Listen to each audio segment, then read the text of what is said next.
Dear head of states and governments, we thank the Bolivarian Republic of Venezuela for this opportunity to meet and to celebrate the 18th Summit of the Bolivarian Alliance for the Peoples of our Americas, the People's Trade Treaty, and the 16th anniversary of its founding by Fidel Castro and Hugo Chavez. So we are here under a virtual format because of the pandemic and because of the biosecurity measures applied in each of our countries. My condolences to the peoples and governments of the nations of Central America, recently hit by devastating hurricanes. We regret the damage done by these hurricanes, and we, as always, will give them our solidarity. We ratified our support to the Nicaraguan people, which are under the command of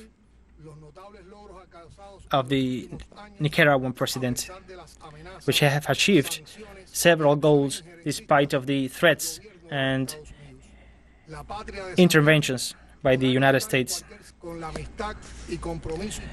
The country of Nicaragua could always count on Cuba and its revolution. We shared the joys of the return of Bolivia, represented by Luis Arce, its president, who I greet for the impressive victory of the movement towards socialism, and also David Choquehuanca, who was the executive secretary of ALBA. The last summit, the Alliance expressed his condemnation to the coup d'etat against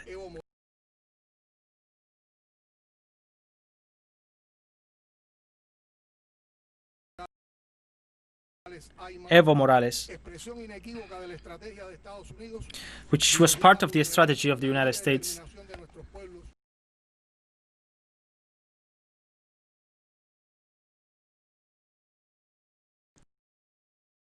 and aimed to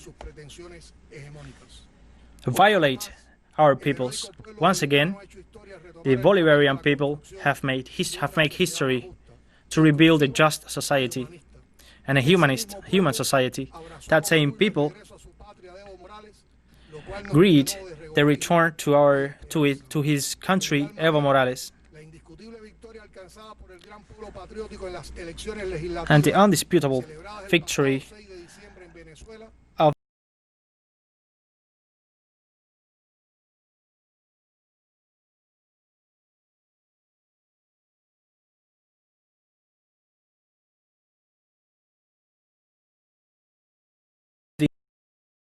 the Bolivarian of the Venezuela election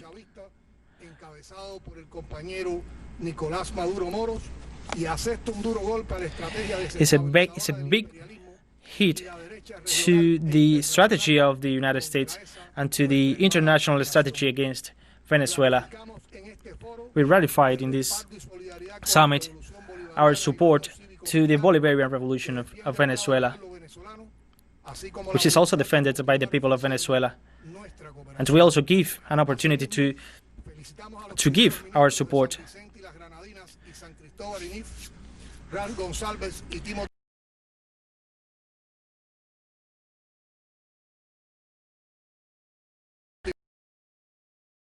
We greet Gran Gonsalves and Timothy Harvis for their triumph in their elections in their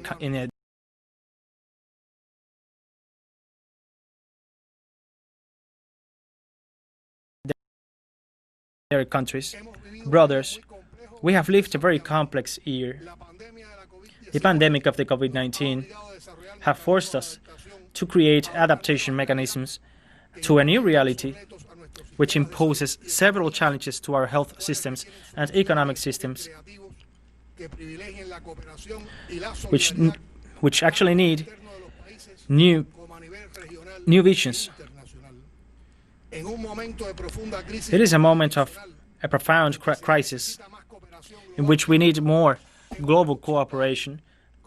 We have seen how the wealthiest nations of the West have concentrated in their countries the necessary means to fight the pandemic. But what we need today is an interchange of the scientific knowledge. The United States is fighting the World Health Organization when the life of millions of human beings are at stake. The economic consequences of the pandemic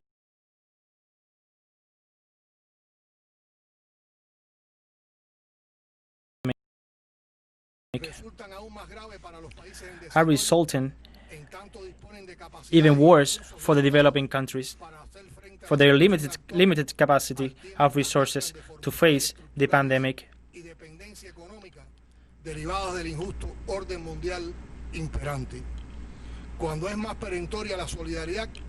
When the solidarity is needed, new conflicts surge. In a context in which the models which prioritize the market and not the humans have demonstrated their incapacity to manage this kind of a scenario. In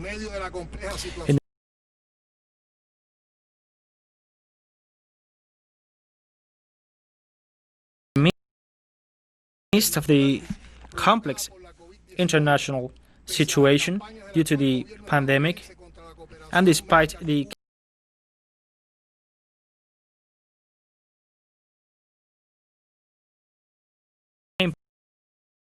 campaign of the United States against the medical cooperation of Cuba,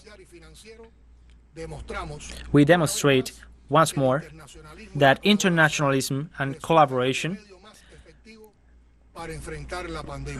result in the effective measure to face the pandemic.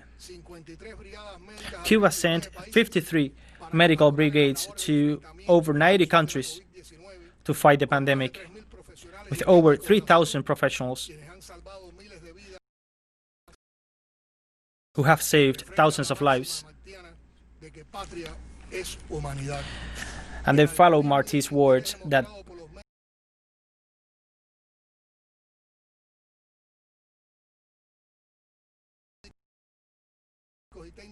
patria is humanity.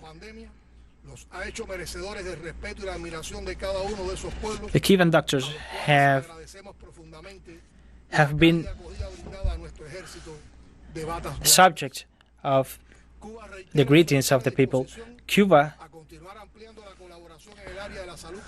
wants to strengthen its collaboration with the members of the ALBA-TCP and to interchange the experiences acquired against the pandemic. In our nation, we have had favorable results, and we have the will to share with the countries of the alliance. Cuba developed 4 vaccines against COVID-19. The Cuban scientists are having a great effort to succeed in these 4 vaccines. Cuba opposes the doctrine. We are against the coercive and unilateral measures imposed by the United States against some member countries of the alliance.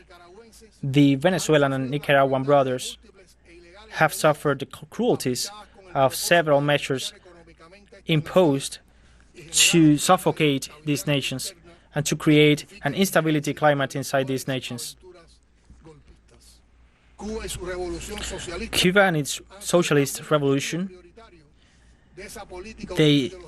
it has been one of the main targets of these politics from the United States.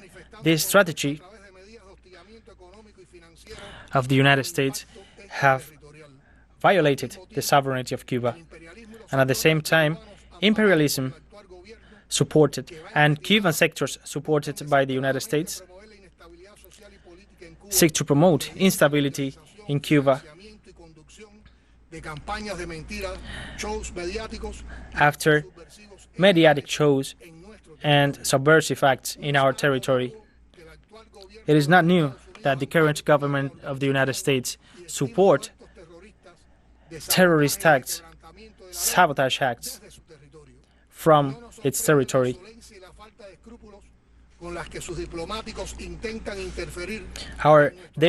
Its diplomatics, Cuba.